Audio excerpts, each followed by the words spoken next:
రైతాంగానికి ఏ మేరకు ఖర్చు పెట్టారు? అంటే వ్యవసాయాన్ని ఆదుకుంటం కోసం ఏ మేరకు ఖర్చు పెట్టారు?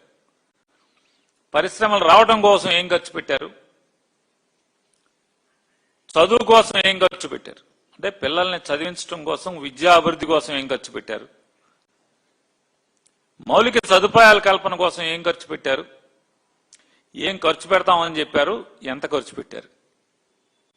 లేదా వచ్చే ఏడు ఏప్రిల్ 1వ తారీఖు నుంచి వచ్చే మార్చి 30, 2027 మార్చి 31 వరకు కూడా వీళ్ళ అంచనాలేంటి? ఆదాయం ఎంత ఊహిస్తున్నారు? ఎంత అంచనా వేస్తున్నారు? లోటు ఎంత ఉండబోతుంది? ఖర్చు ఏ మేరకు ప్లానింగ్ చేస్తున్నారు అనేది చెప్పాల్సినటువంటి ఈ బడ్జెట్ తెలుగుదేశం ప్రభుత్వం. ఇది 3వ బడ్జెట్. జగన్మోహన్ రెడ్డి గారి ప్రభుత్వం దిగిపోయిన తర్వాత నారా చంద్రబాబు నాయుడు గారు ముఖ్యమంత్రిగా ప్రవేశపెట్టినటువంటి 3వ బడ్జెట్ ఇది. ఇంకా 2 బడ్జెట్లు ప్రవేశపెట్టేటువంటి అవకాశం మాత్రమే. అంటే 60% ప్రణాళికల్ని రచించేటువంటి కాలం కర్పూరంలా కరిగిపోయింది. ఇంకొక 2 బడ్జెట్లు మాత్రమే వీరు ప్రణాళికలు రచించగలరు.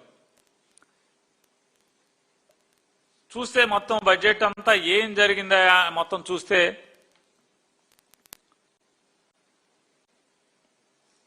అసలు అప్పు ఎంత, అంటే రాబడి ఎంత వస్తుంది, రాబడిలో ఖర్చులకు మించి అంటే ఏ మేరకు లోటు కనబడుతుంది, అంటే రాబడి కన్నా వ్యయం ఎంత ఉంది, వ్యయానికి రాబడికి వ్యత్యాసంలో ఉన్నటువంటి ఆ వ్యత్యాసం ఎలా పూరించబోతున్నారు, ఇట్లాంటివన్నీ చెప్తారేమని ఆశగా చూస్తే కనీసం వారు చెప్పాలి. ఎందుకని జగన్మోహన్ రెడ్డి గారి మీద విషం చిమ్మి అధికారంలోకి వచ్చారు. 14 లక్షల కోట్ల రూపాయలు జగన్మోహన్ రెడ్డి 5 సంవత్సరాలు అప్పులు చేశాడు.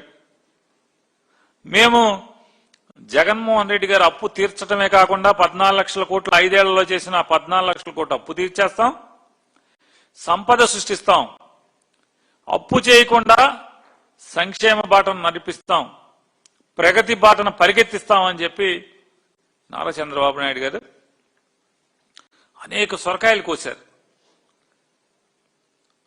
నేను చంద్రబాబు నాయుడు గారిని ఒకటి కూడా అడుగుతున్నాను.